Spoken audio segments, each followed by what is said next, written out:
Good evening. I'm Janine Wester, president of Empower Her of the Palm Beaches and organizer of When We All Vote Palm Beach County Voting Squad.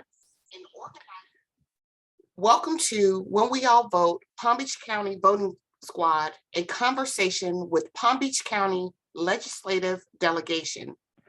Tonight's conversation is very important because we've had so many different things happening in our state. I want to take this time to thank those behind the scenes, Robin Lawrence, who is our technology lead and program developer, Mary Jane Range, Tammy Jackson-Moore, and Pam Madola. When We All Vote is a leading national nonpartisan initiative on a mission to change the culture around voting and to increase participation in each and every election. Created by Michelle Obama, When We All Vote brings together individuals, institutions, brands, and organizations to register new voters across the country and to advance civic education for the entire family and voters of every age to build an informed and engaged electorate for today and generations to come. Michelle launched When We All Vote in 2018 and was joined by fellow co-chairs Tom Hanks, Lynn Manuel Miranda, Janelle Monet, Chris Paul, Selena Gomez, Lisa Koshai, Megan Ratnor, Shonda Rhimes, Kerry Washington, and Rita Wilson. Joining this platform in 2022 are Steph Curry, Becky G, Her, Jennifer Lopez, and Bretman Brock. So many great organizations have joined this initiative. For instance, the Palm Beach County Voting Squad is comprised of more than 42 local nonpartisan organizations representing the many faces of our community. We're standing by the mission to increase participation in elections and to close the voting gap of race and age. In 2020, during a national pandemic, When We All Vote ran a robust, multifaceted campaign and reached thousands and thousands of Palm Beach County citizens to educate them about voting and the process. We registered them to vote and we prepared them to vote. And now embarking upon our next step, which brings us to this platform tonight, our moderators for the evening, representing two of our partners, Michael Brown of Delta Delta Lambda chapter of Alpha Phi Alpha fraternity, West Palm Beach. Michael is a felony criminal defense attorney in the Office of Public Defender. Currently, he serves as vice president of the Delta Delta Lambda chapter of Alpha Phi Alpha fraternity incorporated. He's also the social action chair for the National Pan-Hellenic Council for Palm Beach County. Michaela Guerriere of Gamma Gamma Sigma chapter of Sigma Gamma Rho sorority incorporated. She serves as the chapter social justice and civil action chair. Michaela is a public health professional at the Healthy Mothers, Healthy Babies Coalition of Palm Beach County, who focuses on alleviating health disparities in maternal health among Black populations. Ladies and gentlemen of our virtual space, I now turn this conversation over to Michael and Michaela.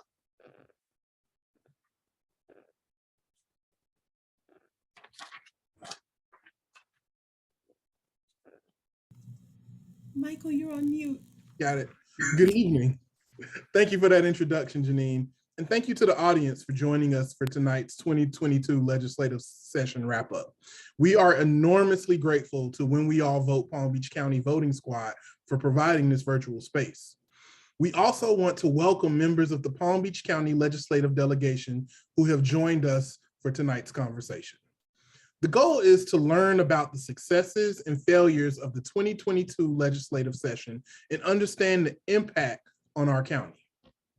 Before we begin our conversation with our delegation members, I want to introduce Mr. Ed Chase, the county's Director of Intergovernmental Affairs and Community Engagement. Ed will give an overview of the county's legislative priorities and help us to understand how the county fared during this past legislative session. Okay, well, Michael, thank you very much. It's good to be with you all again this year to give you a wrap up of the legislative session. I'm going to talk a little bit about some of the Palm Beach County priorities, things that did happen and maybe didn't happen, and give you kind of an overview of what happened during the session. And that way we can kind of tee up some big picture questions for our legislators and let them do their thing and talk about their expertise of how this all happened during the legislative session. So let me see if I can share my screen, and we'll kind of see if we can kick this off with a little bit of information for you. All right. Well, it's good to be with you all again. Let's talk about the budget. This year's budget was $112 billion. That's 10, almost 11 billion with a B dollars more than last year. Just to put that in a little bit of perspective, only 10 years ago, the budget was $70 billion. So that's a $42 billion increase. Just a couple of items in the higher education issues that happened for Palm Beach County. Palm Beach State College, after years of work, finally got funding for their medical and dental services tech building to the tune of $25 million appropriation. Senator Bobby Powell, well done for that. Thank you for bird dogging that. And another item in the state university system, as you probably are well aware, the Palm Beach County and the city of West Palm Beach have been working with the University of Florida to put together a campus downtown. So that would be the West Palm Beach Global Technology Center for innovation. So we were able to get a $100 million appropriation for that program. And in addition, the University of Florida has already raised $100 million on their own to put that together. So we're very happy about that. Some transportation, tourism, and economic development money. Visit Florida was fully funded at $50 million this year. There was a $400 million appropriation for broadband opportunity to help underserved areas of the state get their broadband up. And I just want to bring to your attention the affordable housing number. So I'm just going to talk about the top line number. I will leave it to the legislators to sort of talk about where that money is going. But the top line number for affordable housing this year is $362.75 million. That's a really good number. That's much higher than last year. It's over $150 million higher than last year. So when we're looking at affordable housing money, it's kind of divided up into SHIP and sale. SHIP is building for individual single family homes. Sale is the apartment kind of funding aspect of that. The home side was very well funded at $209 million. The sale was only funded at $53 million, and they took $100 million out of the apartment fund and put it into the Hometown Hero program. So that will be a program that will help certain employees of law enforcement, 9/11 firefighters, educators, that'll help them get a low interest rate to reduce their down payment on a single family home. So that was kind of a change on how the funding happened in years past, but I will leave the legislators to talk a little bit more about that. It was another banner year in funding for agriculture and natural resources. As you can see, Everglades restoration was almost $900 million. We did really well with beach funding this year. Usually beach funding is $50 million. It was $105 million. So we have 6 projects in Palm Beach County that were fully funded. Water projects for Palm Beach County, we sort of focus on 2 large water projects. One is the Loxahatchee River Preservation Initiative, and the other is the Lake Worth Lagoon Initiative. The Loxahatchee River Preservation Initiative, it was a number of projects that got funded there. I think it was 6 to the tune of $1.3 million. And then the Lake Worth Lagoon Initiative was funded at $359,375. And Lake Worth Lagoon, I do want to thank Representative Silvers and Senator Berman, especially Senator Berman. She's been sort of our bright light, our leading charger in the fight for Lake Worth Lagoon money. There was $471 million for flood and sea level rise. So those are going to be resilience grants that will be made to local governments and special districts to help combat sea level rise and the effects of sea level rise. And the last thing I wanted to mention was the C51 reservoir. So Palm Beach County was able to get $65 million. That was a lot of money for that. So that is phase 2. That's the second phase of a project. So as you go out on Southern Boulevard, where the Palm Beach aggregates rock pits are, that is that reservoir. So that is going to turn out to be about 15,000 acre feet of water storage that will help us with the aquifer recharge and help keep us from pushing that water, discharging it into the Lake Worth Lagoon. And it will also help us to replenish the Loxahatchee River with fresh water. Many of our Palm Beach County projects were approved in the budget. These are projects that will either go to local municipalities, Palm Beach County, or they will go to individual entities, community entities in Palm Beach County. I just want to mention a couple very quickly. Number one is at the very top, the Homeless Resource Center 2. I want to thank Senator Berman and against Representative Silvers for getting that appropriation. We actually broke ground on that Homeless Resource Center last week. So that is full speed going ahead. Our Restore ex-offender reentry program. I want to thank again Senator Berman, especially Representative Matt Wilhite for getting funding for that. And our Everglades Restoration Workforce Training, Representative Skidmore in the House was essential in trying to help us get that funding to help train our Glades residents to kind of move out of agriculture jobs and into other jobs. And this is just another page of kind of other things that other municipalities got. So everything that you see here was sponsored, worked on behind the scenes, and fought on the floor by members of the Palm Beach County Legislative Delegation, many of whom are on this call tonight. So let's talk about a few things that affect you county-wise. This is the tax package, the tax holiday package.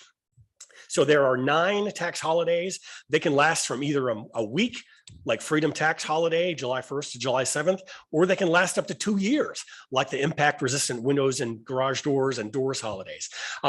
So those are the first 8. At the very bottom, you'll see that there will be a gas tax holiday in the month of October, from October 1st to October 31st, coming up right before the election time. And I think our members might have a few comments on that. Another tax item that will affect you, this is an item that will be on the ballot, the statewide ballot this fall. This is HJR 1. So this was intended to try to help certain classifications of employees, teachers, law enforcement, firefighters, paramedics, active duty military. So this would give them an additional $50,000 off their homestead exemption every year. So this is something that the legislature put on the ballot, and it'll be one of 3 statewide ballot questions this fall. So I bring this up because, as Palm Beach County and local government, as we look at this, it is very well intended, but we kind of see two issues on this. Number one, this is, again, just like we talked about a minute ago on some of the affordable housing funding, some of that money moving away from rental to purchase. This is kind of a purchase issue. So it really doesn't help classroom teachers or active duty military or correctional officers who rent. And I don't know very many classroom teachers, especially second-year classroom teachers, who are able to afford to purchase a single family home. So again, it's kind of favoring purchasers over renters. With rents the way they are, we just have some difficulty with that. Secondly, this is an item put on the statewide ballot by the legislature, but it's not being funded by the state. These are local government dollars that now will not be flowing to local government. So as we're giving these breaks to certain classifications of employees, this means less money into local government coffers, and that means less money for libraries, law enforcement, fire rescue, or water projects. So that will be on the ballot this fall. 2 other local government items that will affect you. If in the future, when local government, a county or a city is looking for voter approval to levy taxes, that question now has to be at a general election. Can't do it at a primary, can't do it at another date, it has to be in a general election. So you get the most number of people voting for it. We think that's a great idea. What's not a great idea is House Bill 921, campaign financing. Really late in that campaign financing bill, an amendment popped up that now prohibits local governments like us, counties and municipalities, if we have a question on the ballot, if it's a referendum or an issue or amendment that is subject to voter approval, we now can't send any communication about that question to voters. So in the past, we could send, hey, here's the text of the question, or we could send voters a note, hey, keep an eye out for this. This question's coming up. We could never advocate for or against it, but we could say, hey, here's what's happening, be prepared. Well, now we can't even do that. So, we know that fewer people are reading the local newspaper, fewer people are watching local news. We're concerned now that these voter questions might come as a surprise to people, and they might not be as educated as they would have been in the past. So, as we look at that, this is something that, we're going to need help with in the future. And we are going to turn to local groups like When We All Vote, we'll turn to our chambers, we'll turn to the Economic Council, we'll turn to the League of Women Voters, we'll turn to Homeowners Association, Condo Owners Association to help us get the word out. So we may very well have two issues on the ballot this fall countywide. One might be a water issue, a water bond issue. One might be an affordable housing bond issue. But again, we're kind of hamstrung on how we can inform the electorate on what's going on. Very quickly, preemptions. Preemptions is when state government kind of takes away the ability of local government to do things on a local basis. This year, the legislature passed Senate Bill 620, which is kind of referred to as the mother of all preemptions. And this basically says, if a local government passes an ordinance and a local business thinks that they have a reduction of profit, or they might have a reduction in profit because of that that measure that was passed, they can basically sue the local government and basically stop that process dead in its tracks. So even if we, as Palm Beach County, before we pass an ordinance, usually we have backup from the chamber, we have backup from the Economic Council, maybe the Business Development Board before we go forward. We have buy-in from community groups. But this is saying, hey, even if you have buy-in from community groups, all it takes is one business in that area who thinks they might have a loss of reduction in profit to sue the local government and stop that from going on. So that's going to be a big concern for us. The governor has not yet received this bill from the legislature. When we look at this, the first thing that popped up as what might be affected are puppy mills. So local governments have kind of cracked down on puppy mills just to be good to our animal friends. But under this law, and I think the governor sees this as well, this would take away local government's ability to take care of our animals and make sure that they're sold in a safe manner. So we're it's possible that the governor might veto this just because of that issue, but we'll have to see. Some other preemptions, some things that were taken away from us as local government. We're religious institutions, so we have less control if there's an epidemic on what they can do and when they can open. Private parking facilities. One thing that the legislature actually did to help us was gave us back the ability to regulate smoking in our parks for municipalities and local government. So this bottom of this page is just some other preemptions that were considered but not passed in the legislature this year.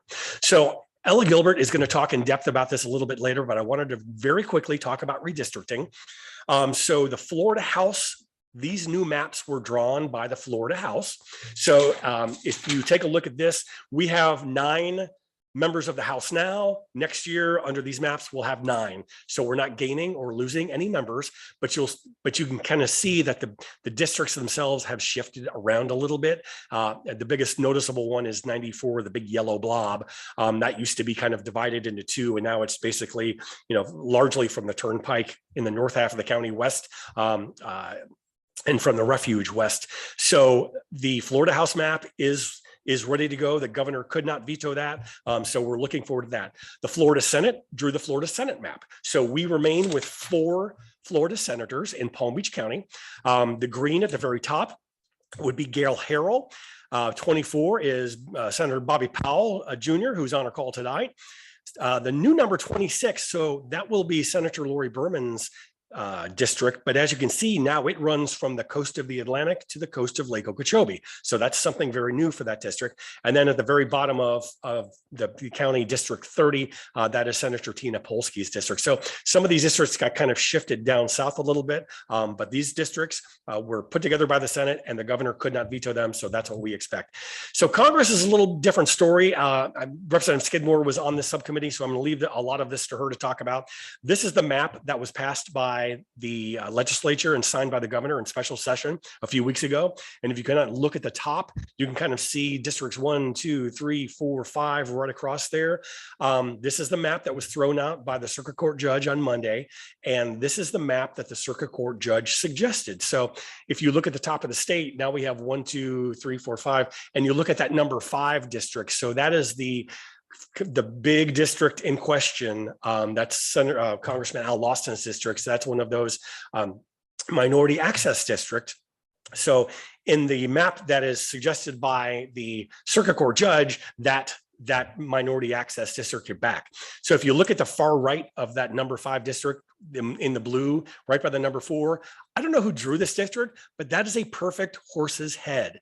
And there's no way you could have done that by accident. That's fantastic. So I hope they just keep this map just because of that horse's head. So no matter what happens, filing deadline for Congress is June 17th. So there's not a lot of time for the courts and the governor and all the other plaintiffs to come to a final decision on that. When we look at that map, Palm Beach County is largely unaffected. This is probably how it will turn out.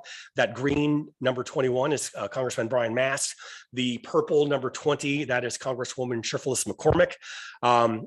District number 22, kind of the peach color on the coast, is Representative Lois Frankel. And on the bottom, the teal is number 23, and that's outgoing Congressman who is retiring in October, Ted Deutsch. And that will be an open seat in the primary and in the fall. So that is kind of an overview of where we are right there. I am going to stop my sharing and let you get to the people who know the most about this process and what happened, the members of our delegation. I appreciate you having me tonight.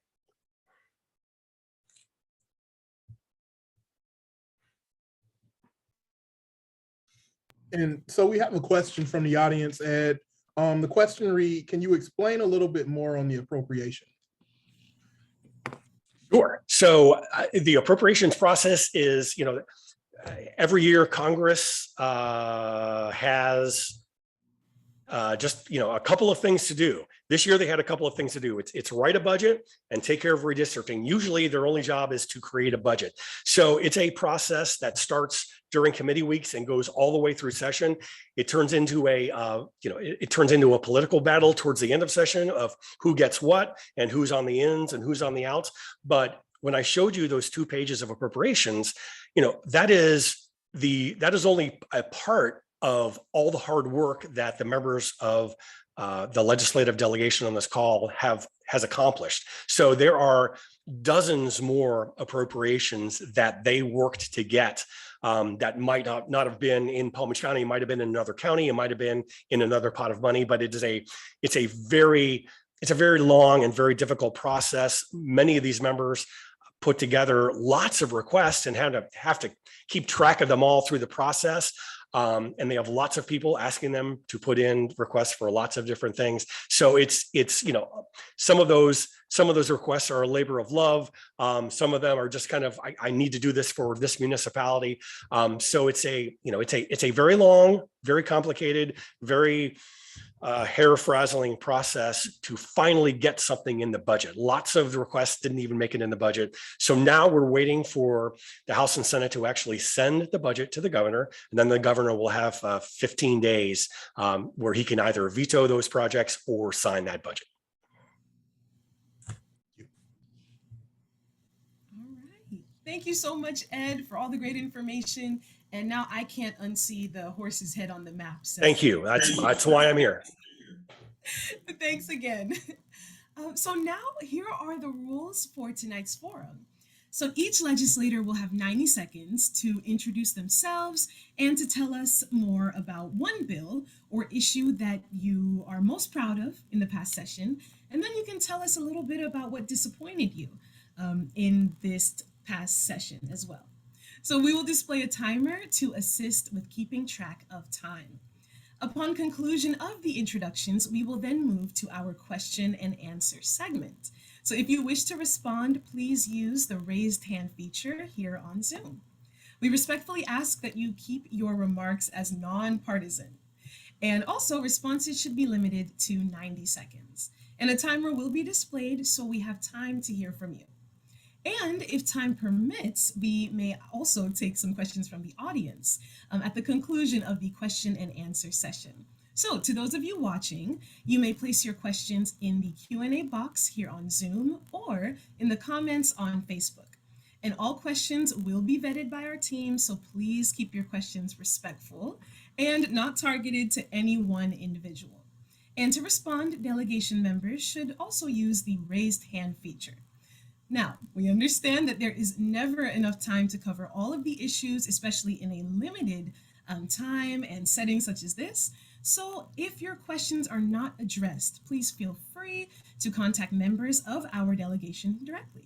All right, so if you guys are ready, let's get on with our introductions. All right, we will begin with members of the Florida House of Representatives in the numerical order of their districts. So we'll start with Representative Wilhite in District 86, and then we'll go to Representative Silvers in District 87. Representative Wilhite, if you could please proceed. Well, good evening, and thank you everyone for allowing me to be here. Obviously, with the normally with the last name of W, I usually go last, so I'm excited tonight to go first. And one thing I would say, Ed, I'm not so sure it looks like a horse head. I would say it looks like a donkey head. Obviously, as a Democrat, I think it looks like a donkey head. Thank you everyone for having me. My name is Matt Wilhite. I represent the 86th district in the Florida House. That goes basically from central Palm Beach County, from West Palm Beach west to Loxahatchee Groves, and includes the wonderful towns of Royal Palm Beach and Haverhill and Green Acres, Wellington, Royal Palm Beach, and Loxahatchee Groves. So I'm so honored to represent them. I'm in my 6th year in the Florida House, and so this is just concluding my 3rd session. A couple of things you said we're really excited about this year. I was really excited probably, and it probably didn't seem as important until now when we started talking about affordable housing in Palm Beach County. And with affordable housing being so expensive, a bill that I passed this year would reauthorize a hurricane tie down, a mobile home tie down program. It's been in place for quite a few years, and it was ready to sunset this year. So the bill I passed authorized it for another 10 years. And so it has a $10 million appropriation tied to it for that program out of the catastrophic fund. But this year we added another $7 million to that program. And what it does is it helps people that live in our mobile homes. And obviously with affordable housing, our mobile homes are somewhat becoming affordable housing in Palm Beach County, because as Ed talked about so much about how expensive it was, and our teachers or our service workers not being able to afford a house now, this potentially will help them and be able to get them into at least someplace, because I've always felt like the cornerstone of a family and a community is a home ownership. When you have a place to put your head down, and you know you can sleep and go to school tomorrow, the next day, for a child to learn, I think it's very important to all of us. So something that I was disappointed this session that we did not do is a lot of kitchen table items that are important to each and every one of you and the people of the state of Florida, because we worried about a lot of other issues that are at a 10,000 foot view, and worrying about things like Disney or just these different things, voting police, that we've just created a new police force in our voting system, which we've had hardly any problems in our voting system. So some of these other cultural issues that we fought about this year, and I really hate that we took on so many of those. So I know I only had 90 seconds. I'd be happy to come back and answer any more questions or talk about anything else. But again, thank you for having me tonight, and appreciate the honor to serve. All righty, thank you, Representative Wilhite. And I just forgot to mention that Representative Edmonds and Representative Skidmore will be joining us shortly. In the meantime, Representative Silvers, you may proceed. Please unmute yourself. Sorry, that better? Perfect. I try to use the virtual background and it doesn't come through, so I'm sorry. This is what I got. That's okay? No, you're fine. You're fine. Okay. Yeah. Okay. Well, I'm David Silvers, state representative for District 87, which is Central Palm Beach County. I represent part of West Palm Beach, Lake Worth, Green Acres, Palm Springs, all of Lake Clark Shores, and Green Acres. This past legislative session, I'm sure we all saw that we had some controversial legislation, like Rep. Wilhite mentioned, but there were some really good, positive legislation that I'm actually really proud that it was bipartisanly supported. It was supported in a bipartisan manner, and that was Maya's law. I don't know if anybody here is familiar with that. I'm not sure if that's going to be a primary issue here for today's presentation, but that's, if you want to look it up, I can give you the exact bill number. It's HB 577, it's tenant safety. So that was a very important piece of legislation, and I think more people should be talking about that. Unfortunately, people are talking about the Don't Say Gay or the other, the book banning bill. This past legislation, Ed Chase did mention that we did get a lot of appropriations for our local communities. I think that was great. I'd love to see us get more appropriations for Palm Beach County. We seem to be a donor county. And, I think our county as a whole, we stick together and we work hard. We'll get more appropriations in the upcoming legislative session. Thank you. All right. Thank you so much, representatives. And then when the other representatives are on, we'll let them speak as well. So now we're going to move on to the introductions by members of the Florida Senate in numerical order of their districts. We will be starting with Senator Powell of District 30, who will be followed by Senator Berman, District 31. So Senator Powell, the floor is yours. Thank you, Michaela. Can you hear me? Yes. Good. I want to thank you, and I want to thank all the people from When We All Vote for giving us this opportunity to come before you tonight to discuss what are some very, very important and pressing issues. I represent Senate District 30 in Palm Beach County, and I said that every time I have an opportunity to get before a group of people, I have to make sure that the first thing I do is let everybody know that what has happened and what is happening in Tallahassee is not indicative of what should be happening here in the state of Florida. I've heard my colleagues talk about a couple of bills, including Don't Say Gay or the book banning bill. But remember, this is the state that has been called the freest state in the nation. Yet one of the first bills I had the opportunity to vote against was a bill that said you had to, if you were a sports team, sing the national anthem at your sports tournament. That's the freest state of the nation. But we just recently came from a special session in which the governor himself drew maps to eliminate 2 Black congressional districts, being District 5 and District 10. District 5 currently held by Val Demings and District 10 held by Congressman Al Lawson for race-neutral districts. We also, during this session, passed legislation related to the Stop Woke Act, wrongs against our kids and employees. And that act in itself was designed to make sure that you don't talk about Black history or anything that would make someone else feel anguish or pain, while at the same time diminishing the feelings of the Black legislators who sit in the legislature. Myself, the immediate past chair of the Florida Legislative Black Caucus. Yes, we did pass a $112 billion budget, but in what we have called the freest state in the nation, we put shackles on the hopes, dreams, and aspirations of millions of people who live in this state, who share schools with your children, who have the opportunity to have dreams shattered because we don't want to allow opportunities for equality, diversity, or inclusion in the state of Florida. So as we continue to move forward, myself and the 27 members of the Florida Legislative Black Caucus have decided that we are no longer going to stand by and stand down and allow for us to go by and sing Kumbaya while we're pushed to the side and pushed to the back. This weekend, members of the Black Caucus throughout the state will be holding rallies. We will have one at the Salvation Army Northwest Community Center starting at 2 p.m. to talk about what's going on in Tallahassee and to rile people up, to let them know that it is important to vote, because if you don't, your vote will be erased and eliminated. It's the congressional maps we're talking about, eliminating your votes. We talk about redistricting and the drawing of our state house and state senate districts. We can't allow it. I'm so sorry A to life interrupt service you. like that counts. Thank you so much. Very well said. And we'd like to give Senator Berman an opportunity to speak as well. Senator Berman? Thank you so much. And I so agree with my colleague. Thank you to When We All Vote for putting this together. Michael, Michaela, Janine, and happy to have us and Ed. Great presentation about what's going on in Palm Beach County. So the budget was one of the things that was a little bit of a bright light because we did have so much money. We had all the dollars from the federal government, and we had a very, very robust budget. But the rest of the session was really quite disappointing. We spent an inordinate amount of time, as you've heard from my colleagues, on cultural issues, on the Don't Say Gay bill, the Anti-Woke Act, the election law bill with our own new police force.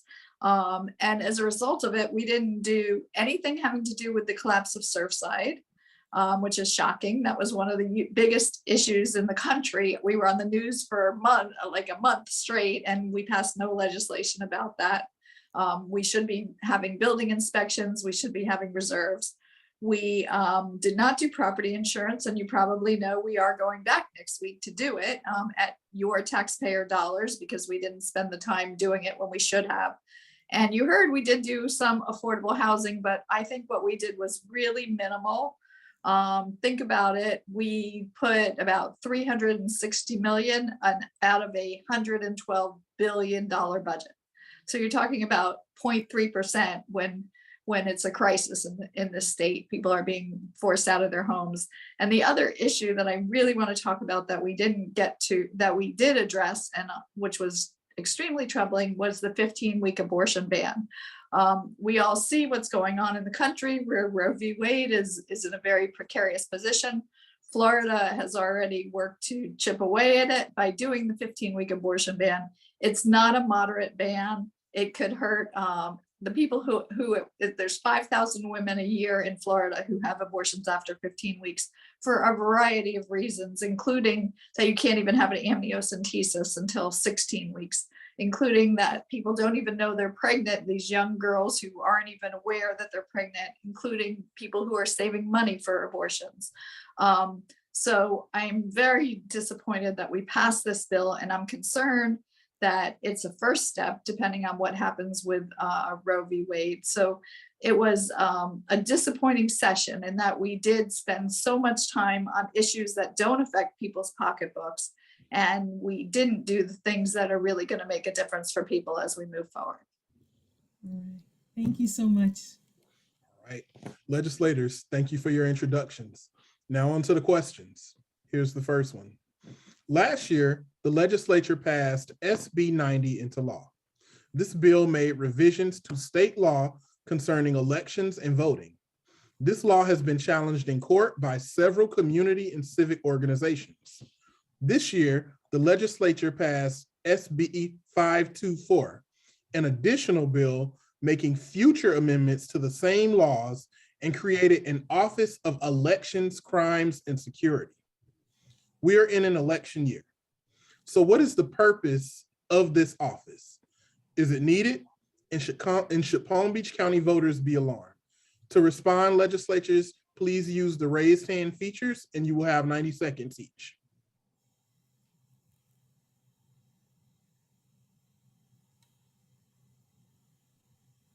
And we'll start with Representative Wilhite and then go on to Senator Berman. Oh, thank you. What's the purpose of this bill? It's another deterrent from having people vote.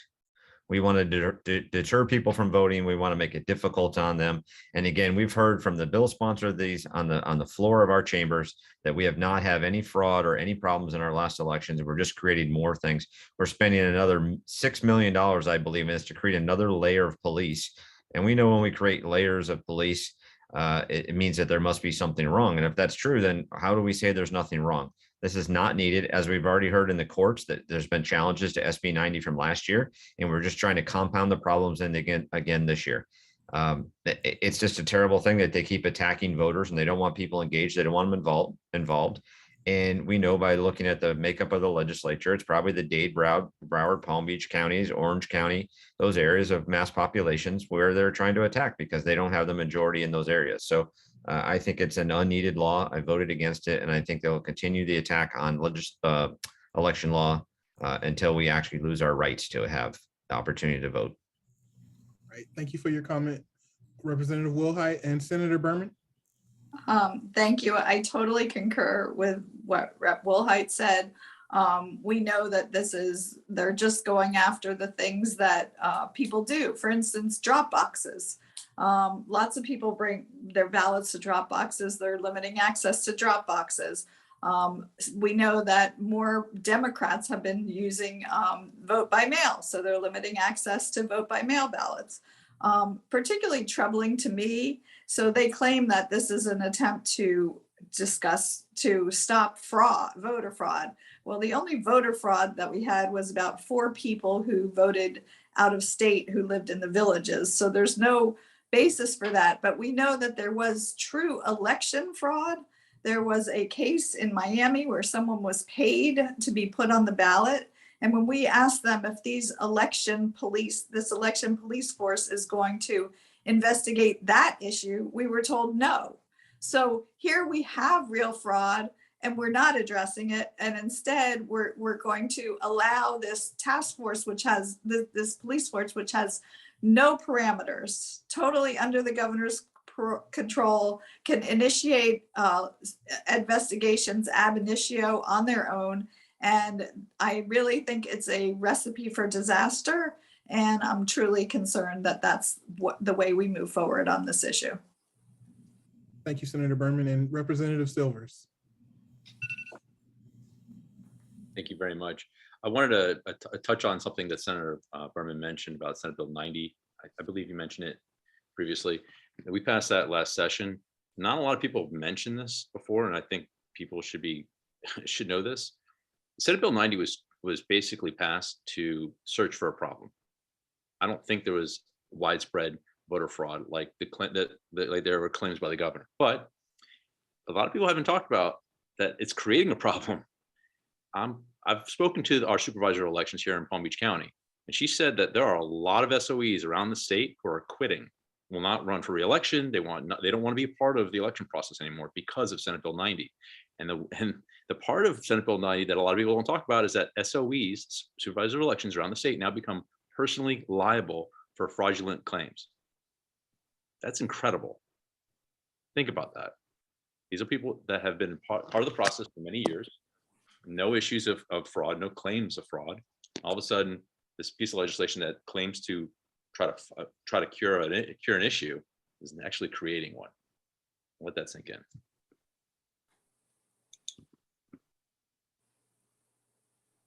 Thank you so much, representatives, for your comments, and Senator for your comments as well.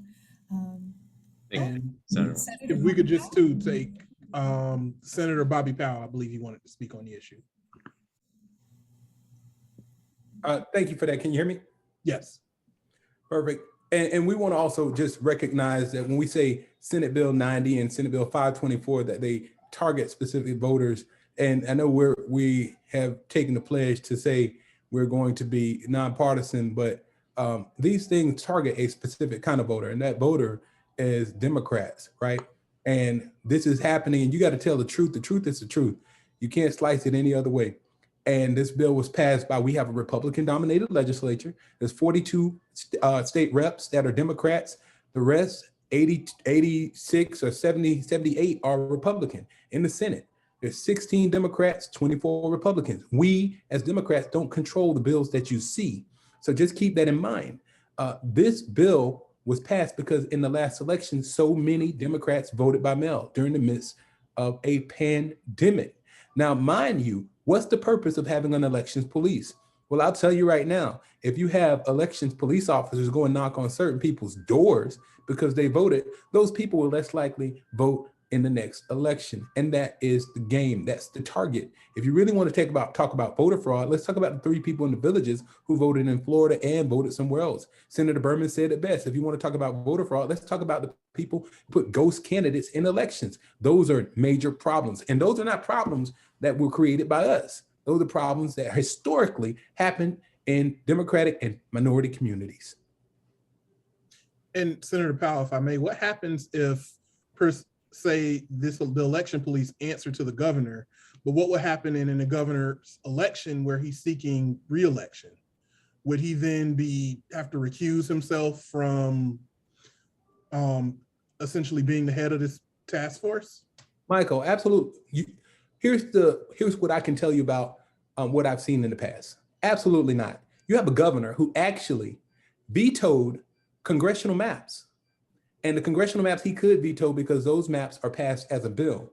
The House and Senate maps of the state are passed as joint resolutions. He vetoed the congressional map.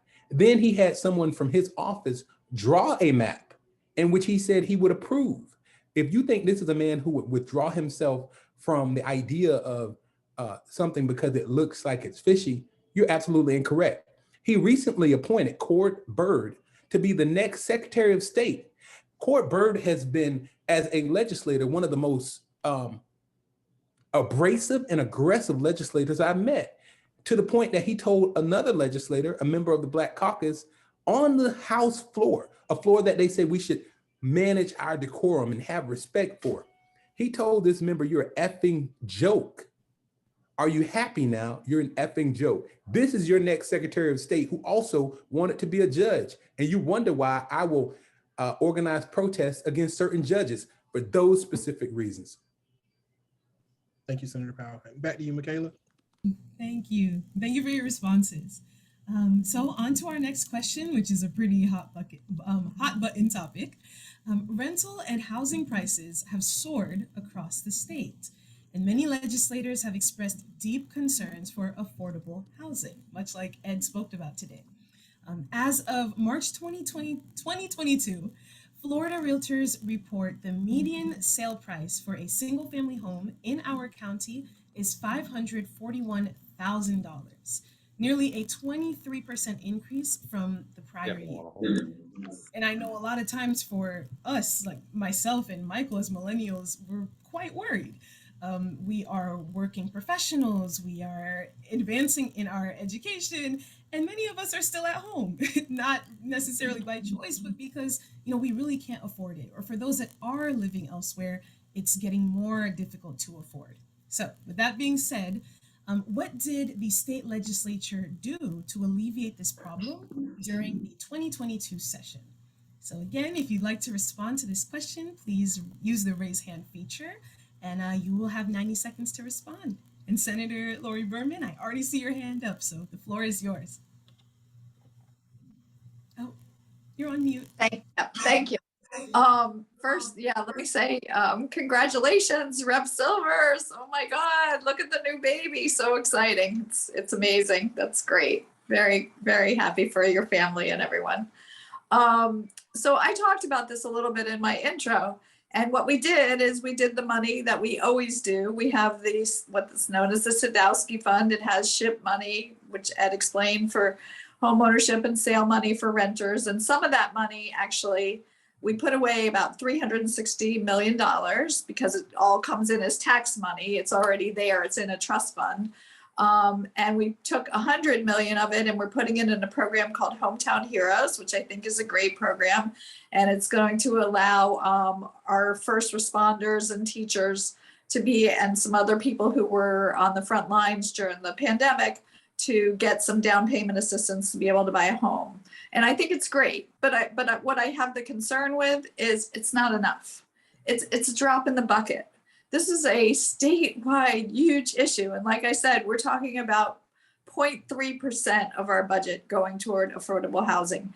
And we need to do a lot more. And the other thing we need to do that I would recommend, and one of my colleagues put forth, was have allow rent control to be decided on local levels. Right now, the state preempts rent control. No city or county can do anything. But if we allowed the locals to do it, then they could do what they need to do to address their community. So I'm running out of time, but that's my soapbox on that issue. Thank you, Senator. All right. Thank you, Ms. Berman. So I noticed that Representative Edmonds actually just joined us. Representative Edmonds, it's always good to see you. If you could give us maybe a brief introduction, and then if you'd like to chime in on the subject of affordable housing in Palm Beach County, you're more than welcome. Well, thank you so much for this opportunity. I definitely want to sincerely apologize for being late. I am at the Lake Worth High School graduation right now. As you know, being a representative of education is one of my primary focus in the House. We were very excited to see financial literacy pass, the increase in funding in education, the increase in funding to ESC. So just a little bit about me. I represent House District 88, which covers Riviera Beach, Lake Park, West Palm Beach, Mangonia Park, and Royal Palm Beach. I was elected March 8th, and I'm just happy to be here and listen to my colleagues speak. As you know, the average one bedroom is about $3,000. I'm ready to request a state of emergency with housing, but we heard from our county commissioner, Mac Menard, that the county is looking to put over $200 million in a bond to use to create 10,000 in housing. And they're trying to do initiatives right now. So housing, water, education are my top priorities. And again, I'm honored to be here. Oh, nice. Thank you so much. Would anyone else like to respond to the question before we move on to our next question? Representative Wilhite, floor is yours. Well, sure. Thanks again. Obviously, as it was said, Senator Powell and I do a lot of town hall meetings together, and we usually use the rough of number of $550,000 for a home in Palm Beach County. And obviously, you heard it. It's funny how in this state, let alone around the country, there's so much pushback on raising the minimum wage. You wonder why there's so much pushback on getting rid of student debt. I mean, how is someone coming out of college or high school or trying to get a service job that has thousands and thousands of dollars of college debt, or is making $8.88 an hour going to afford to buy a place in Palm Beach County? And they're just not. And so I've been saying this for a while, that we talk about being the free state and we want everybody to move here. But if you can't afford to stay here, you're not going to stay. You can come here for a little while, and that purchase price doesn't include anything about the skyrocketing cost of rental, let alone or you have property taxes, or what we're going back to Tallahassee to work on right now is property insurance, if you can even get it. And so it is just become very difficult for anybody in the state to continue to live here. And let's face it, we're not doing enough about it. And the state is, these are the issues that they want the locals to worry about. But when we do something locally, they say that we're preempting and we're not allowed to do that. So I do believe it is something we're going to get to a critical point here in Palm Beach County where we may have to issue a state of emergency and start working on this at the more local level to help our folks that are living here. Yeah, and if I may, Representative Wilhite, it's definitely something that us as millennials and practicing professionals feel. I can give you an example. A lot of people that I went to high school with that are now practicing professionals. I myself am an attorney. There's somebody else that's a teacher. Another guy's a probation officer. We couldn't afford houses. So what we did was we got into townhouses, and then our property insurance got canceled. And the only property insurance we could get was extremely higher, which then hiked our mortgage rates. And then along with the rent increases came increases in HOA. And it's starting to squeeze us.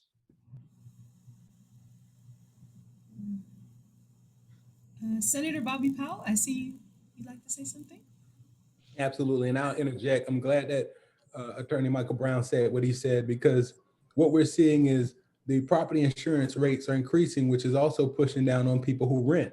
If that property insurance increases on a rental unit, not only is the person who's renting that unit out to someone, the owner is going to increase that rent for the property for the occupant, but he or she will double that to make sure they're still making a profit. So it's not trickle down, and it's not a direct one-to-one. And also what Attorney Brown said is, remember, when they cancel your property insurance, like Representative Wilhite was saying, if property insurance is canceled, if you have a mortgage on your home, it's not like they canceled your property insurance and you're going to be able to walk away scot-free and not have to have property insurance. There's something called forced place insurance, which means you have to have property insurance if you own a home or if you're paying a mortgage. And if you're paying a mortgage, forced place property insurance is going to be much higher than the insurance that you would have normally had. And this is what's squeezing the people here in Palm Beach County, the freest state in the nation. We actually have the governor recruited people who are police officers to come from other states and pay them $5,000 to move to Florida. Guess what? They can't move to Florida because the rent is too damn high.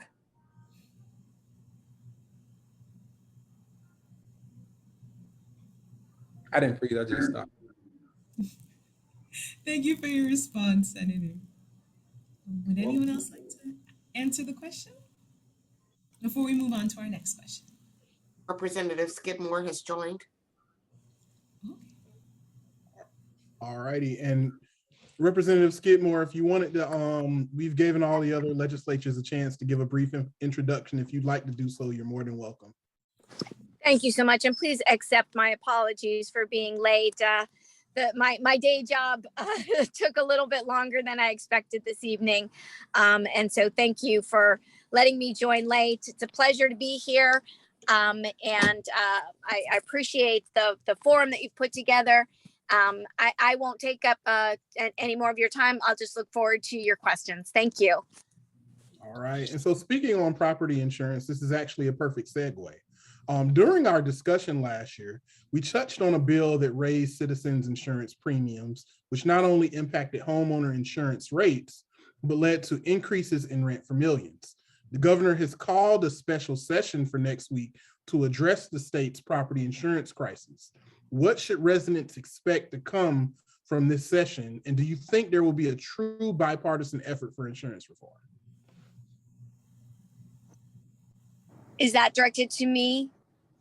Whichever legislature would. Okay. Yeah. Go ahead, Ms. Representative Skidmore. The way I understand it is there's kind of a focus on 3 issues. One is the CAT fund, one is roofing fraud, and the other is tort reform.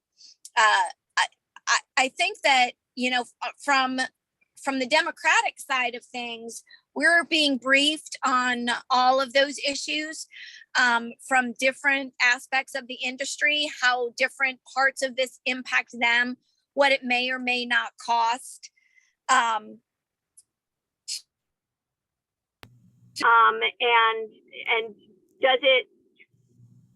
do any of these changes put the insurance companies in jeopardy of maintaining their soundness?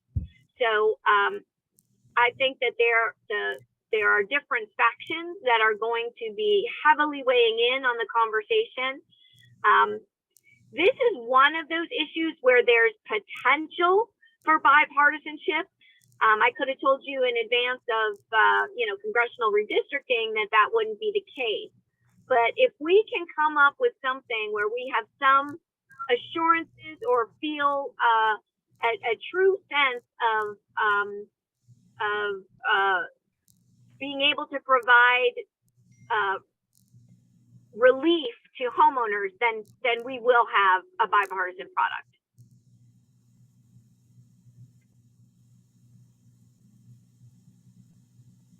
Thank you, Representative Skidmore. Would any other legislatures like to chime in? Senator Berman, did you want to? Yes, I did. Thank you. You heard there's a few different areas that we're looking at. Obviously, if there was an easy issue, we would have already done it. This is a really tough, and it's also tough to figure out what's going to actually lower the rates. We can do all these things and we don't know. You talked about Citizens last year, how we raised the rates. We wish we were in the same situation that we were in last year with Citizens. They had probably about 500,000 policies last year. Now they have over 800,000, and we're predicting that there will be over 1 million policies soon with Citizens. And the problem is that we own Citizens. All of us in the state are the owners. And if there's a hurricane or any kind of statewide disaster, there's probably not enough money to pay for it. And we'll all have to pay for it through the state. So Citizens is really precarious right now because of all the people, and every day you read about a different insurance company going out of business, and then Citizens was supposed to be the last resort. Now they've become the only resort in many cases. But I do think you will see exactly the 3 areas that Kelly talked about, what we can do to lower the CAT fund, maybe even including reinsure some of the companies with our own state funds. Roofing, you're probably going to see some higher deductibles, I'm afraid. And then tort reform, we'll probably see something done about the attorney's fees, but we'll have to see we haven't seen any proposals yet.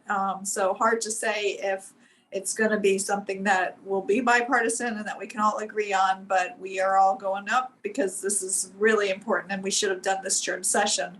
And we're going to be there now doing it right now. All right. Representative Wilhite.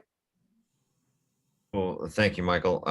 Listen, the only way I can see it, well, I sit as the ranking member on the Banking and Insurance Committee in the House, which I've even asked the chair if this bill is going to come through our committee, and they can't even find that answer out, let alone what they're proposing.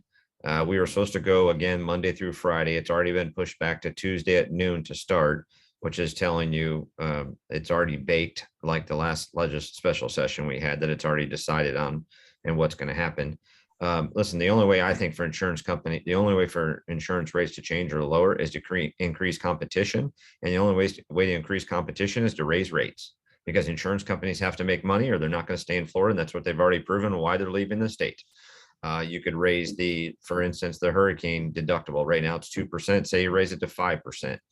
You're going to have to take out an insurance policy just on your roof at some point, let alone you're going to have to take a mortgage out to get a new roof if you need one, because roofs are so expensive now if you can even get supplies. So, I don't really see anything major happening in this. And it's so funny that, again, they're going after litigation, and it's saying that the litigation is what's driving cost.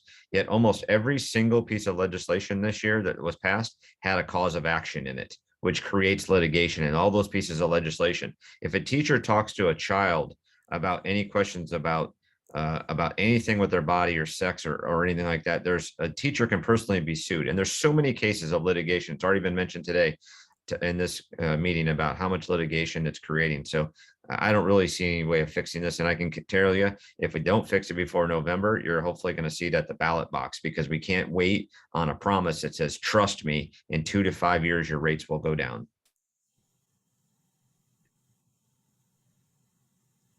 All right. Thank you so much, Representative Wilhite.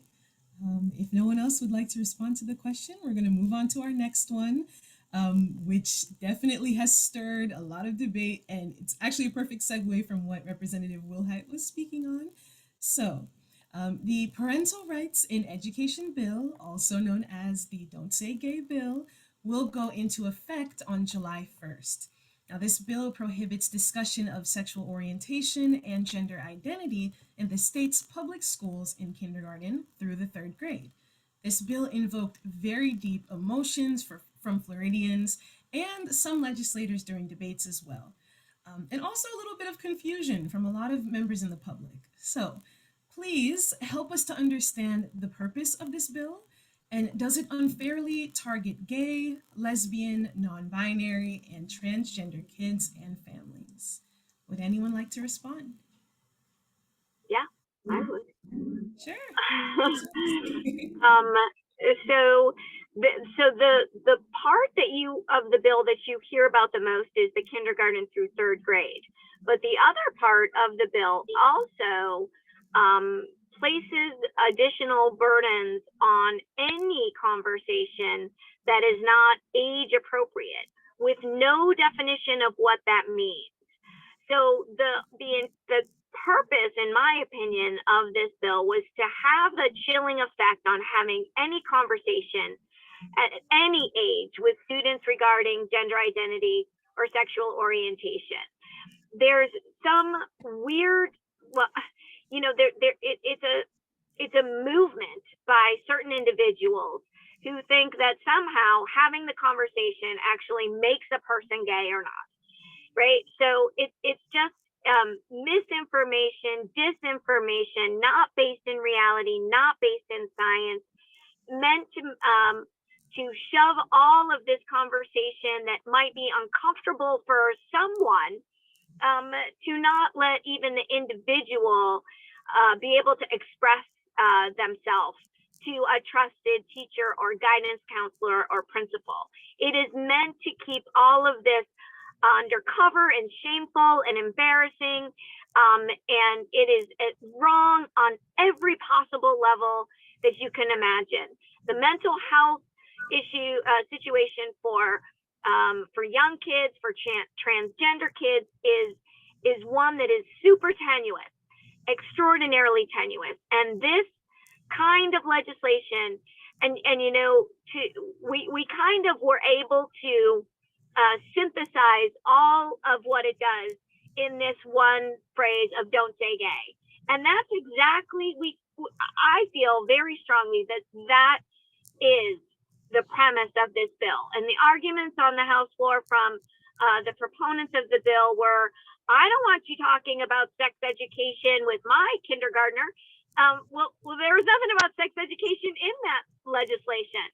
So really what you want is to make sure that no one can ask a question or have a conversation around gender identity, sexual orientation, and you will probably get to the other questions about history and how it may or may not make someone feel, and whether or not you can have those conversations. Not to mention the books that now have to be banned, right? So, you know, My Name is Max is a library book in elementary schools, has to get pulled off the shelf because it has to do with, you know, the sexual orientation, gender identity. It's we seem to have, you know, spent all this time on an issue that doesn't matter to most people's pocketbooks and is only meant to divide our nation further and further and further, because divided we fall, and that's what they're after. And Representative Skidmore, that's interesting that you say that. So I actually didn't even think about that point. So is it a correct assumption that if a child goes to a guidance counselor and they want to express themselves to the guidance counselor about something that's deemed not age appropriate in the bill, they can't even confidentially express themselves to the guidance counselor, or the guidance counselor can't offer help? That is correct.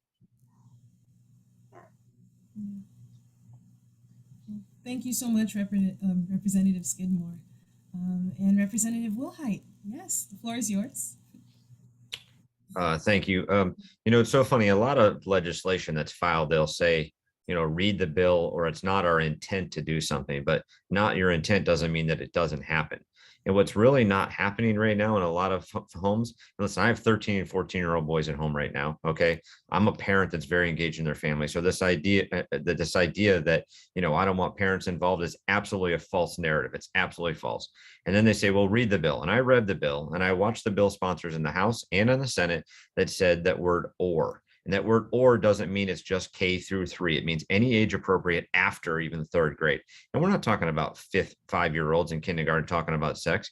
But again, the biggest problem that I have with this is that we're feeling a pinch on teachers already, and a shortage, that any teacher now that a child comes up to them and talks to them about something their mind or their body is questioning or not knowledgeable of, that they can't feel confident and open to talk to their own parents enough about it, that they come to their guidance counselor, their teacher as a counselor that they want to talk to something about it and get answers.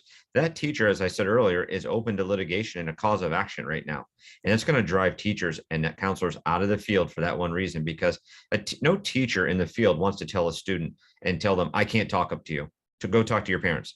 That's not what's ingrained in their DNA as a teacher. They're there to console, educate, and help students, because students are just trying to learn and trying to understand about their bodies that are changing every single day.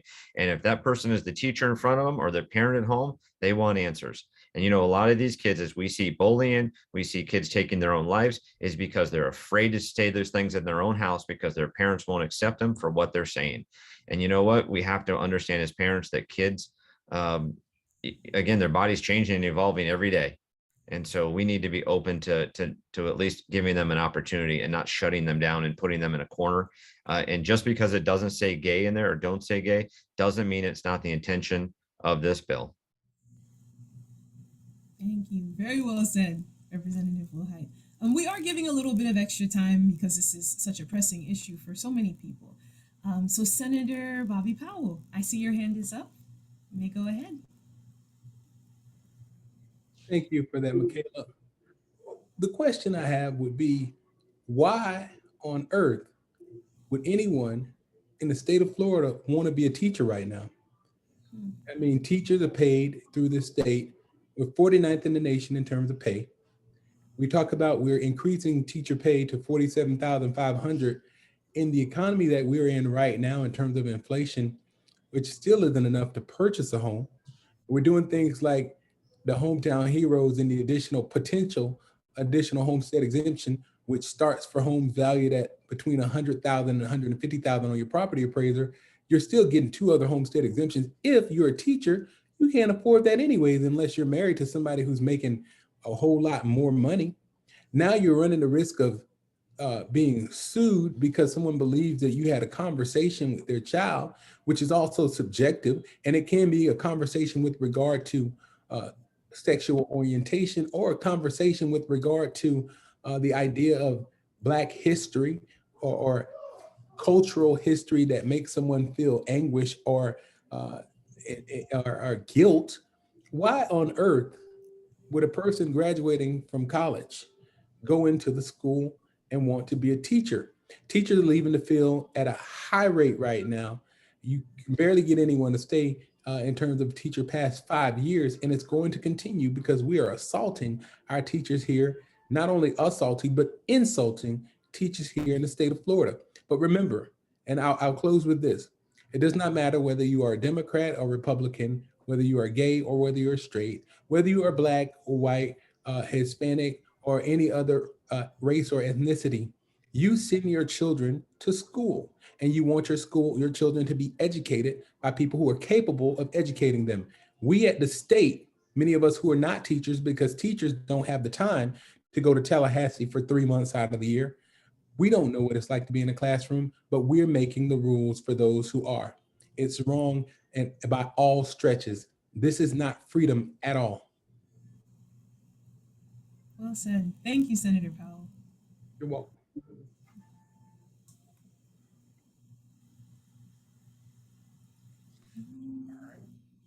Well, we had a question from the audience, and Representative Wilhite has responded. However, I would like for the other legislators to respond. Our legislative session lasts 60 days. The governor has now called for 3 special sessions, 1 in 2021 and 2 in 2022. Has there ever been a push to lengthen the legislative session? And do you anticipate any additional special sessions ahead of the primary election? Senator Berman, and then Senator Powell. Thank you. I think our whole state, I think we need to make so many changes, and what you've suggested is a great idea. So we are considered a part-time legislature, and we are paid as part-time employees. And it's a problem because we are now the 3rd largest state in the country. And like we said, we have $112 billion budget. And we sit and do that budget in 2 months. And believe me, it is rushed. It is way too rushed. The Palm Beach County has like a $10 billion budget, and they spend the entire year doing the budget, rightfully so, whatever the number is. I might be wrong on their budget, $4 billion. But they spend the entire year working on it. And I really think that it is something that we should discuss. We won't discuss. I don't see it happening anytime soon. It's very unfortunate. Some of the states that are larger than us, California and New York, have full-time legislators.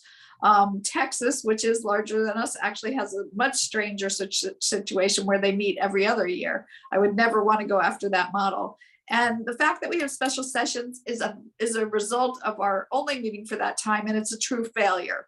And every special session costs at least $100,000, probably even more, because you have to fly, you have to get all of us up there, we have to have transportation, we have to have all our staff up there. So it is, it shows the inefficiency of our government that we have all these special sessions. And I do think there's always a possibility, especially in an election year, that we could be called back again. We're hearing rumors, there's things about the gun issue, what I call permitless carry. There's things about the abortion issue. There's things about unions. So we may be back there again. And to me, that is really another waste of our taxpayer money. The fact that if we get called back there again, because we should have been doing all this during session. But I do agree that 2 months out of the year is just too short to be doing a budget and of the type, and for a state that's so populous as our state.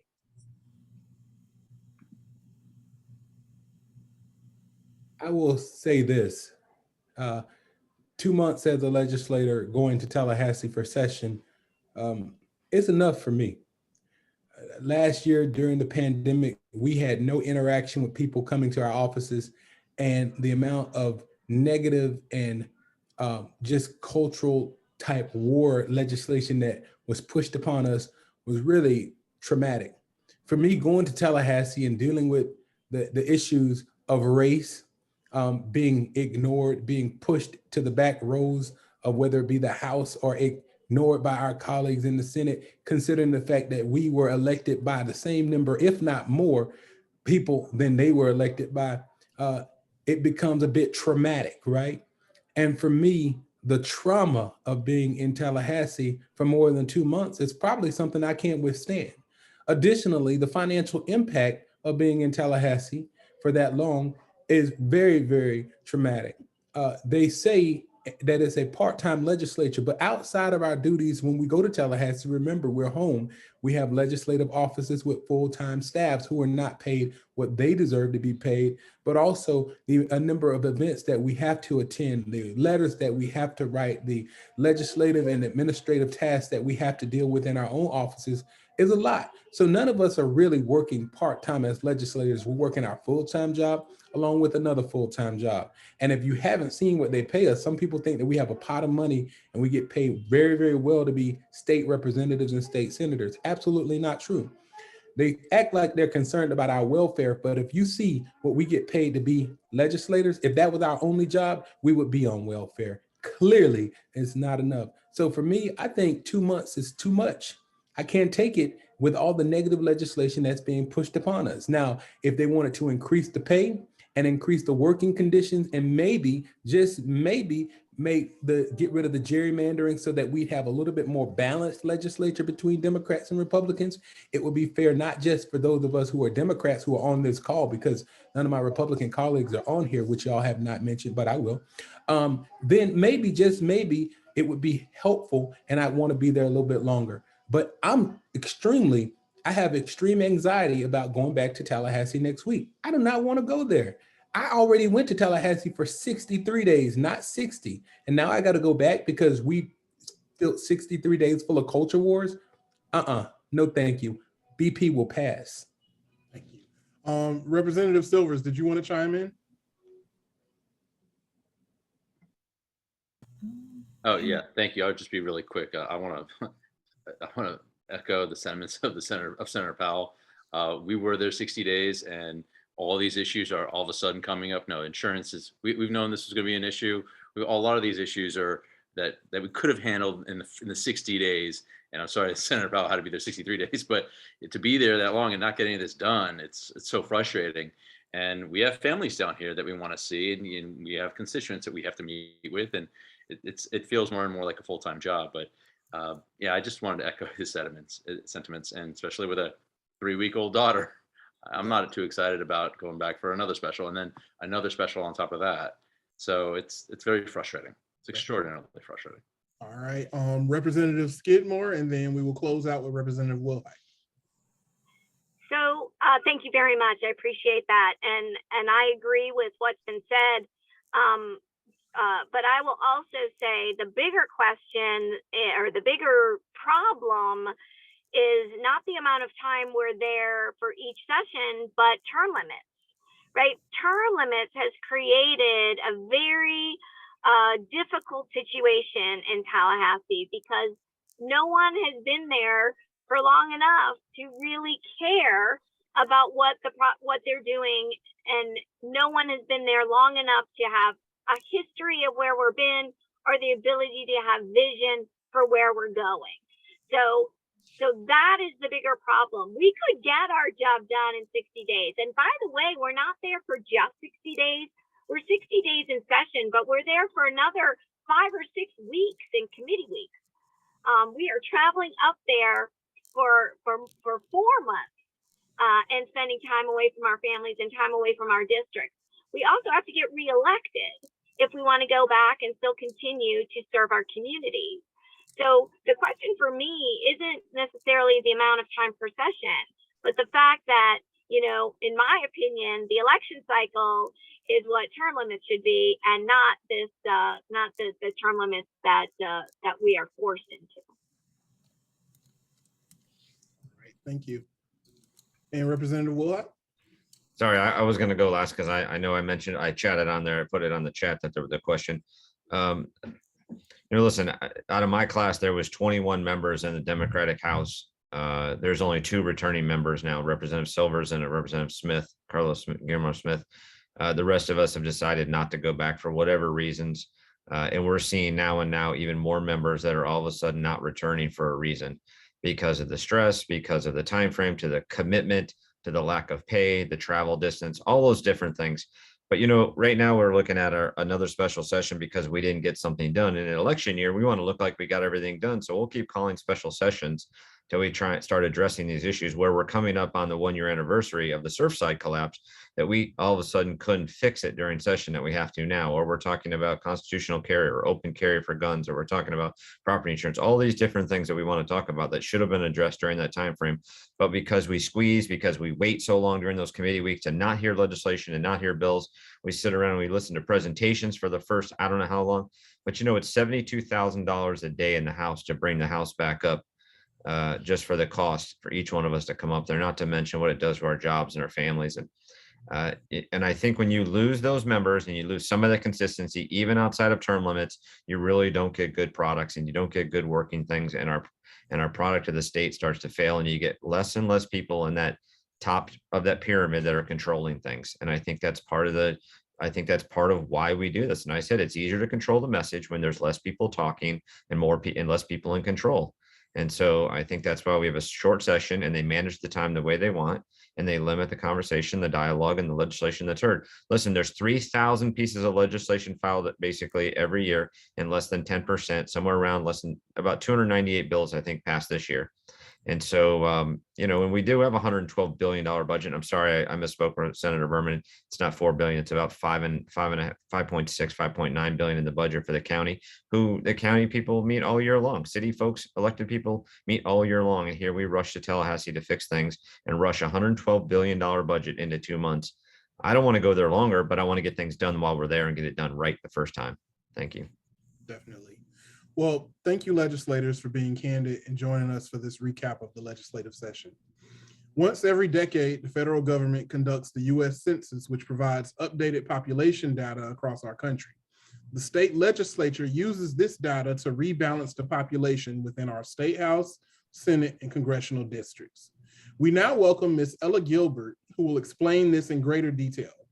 Ms. Gilbert is a member of our partner organization, the Zeta Tau Omega chapter of Alpha Kappa Alpha Sorority Incorporated in West Palm Beach. Ms. Ella Gilbert.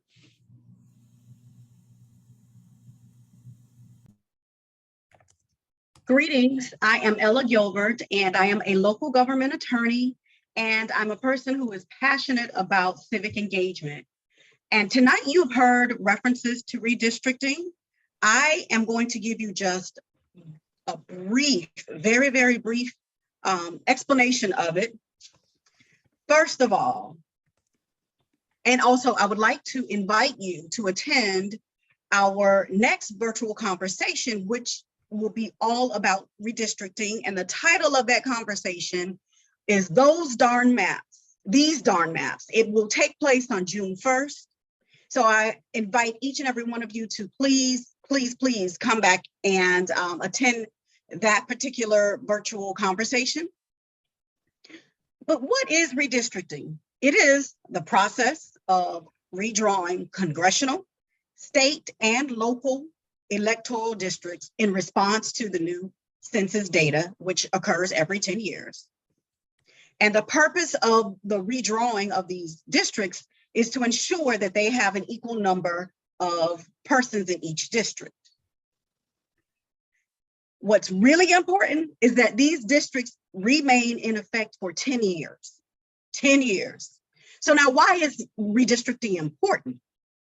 It's important because population changes occur, and it allows a shift in the number of districts, particularly at the congressional level, to move. For instance, the state of Florida gained an additional congressional district. So that is why redistricting is so important. Now, I mentioned previously that the concept of redistricting is to redraw maps for Congress, state, and local elections. So I would like for you to know that we talk a lot about the congressional maps and the state maps. However, maps are redrawn at the county commission level, for school board, as well as for each of our municipalities. So I would ask that our audience members please take the time to investigate and see if there were any changes in the districts at your local level. And again, I'd like to invite you to attend our June 1st These Darn Maps virtual conversation, where you will get more detailed information about redistricting, about the process of what occurred at the state level, which was mandated by the Florida Constitution, that directed the legislature to redraw the district boundaries for Congress and the state legislature. You will find out more about the court case that ensued as a result of redistricting, as well as how you can locate what your district is and be more engaged. And the ultimate reason for us paying attention to redistricting is to get us prepared for two important dates. August 23rd and November 8th. August 23rd is our primary election. November 8th is our general election. So again, thank you for being engaged with us. And we especially invite you to come out on June 1st.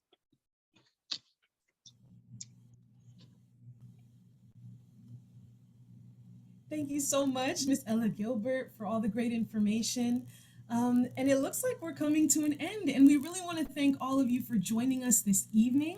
We especially want to thank our wonderful state senators and representatives for their active and engaged participation this evening.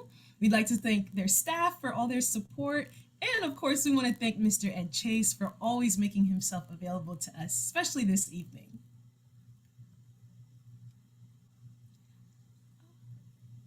You're on mute again, Michael. Sorry about that. We invite you to join us on Wednesday, June 1st at 6 p.m. for our next virtual discussion on redistricting entitled Those Darn Maps. Our guests include State Representative Kelly Skidmore, Mrs. Cecile Schoon, the President of the League of Women Voters of Florida, and Palm Beach County Commissioner Mac Bernard. Our moderator is Mr. Todd Bonlaren, Palm Beach County Assistant County Administrator. And additionally, please join us on June 16th at 6:30 p.m. for Threads of the Tapestry, Diversity is a Fact, Equity is the Goal, Inclusion is an Act. So be sure to like us on Facebook and stay tuned for future events on this summer and this fall. Thank you all so much again for joining. We really, really appreciate it. And please have a great rest of your night. Thank you. Thank you, everyone.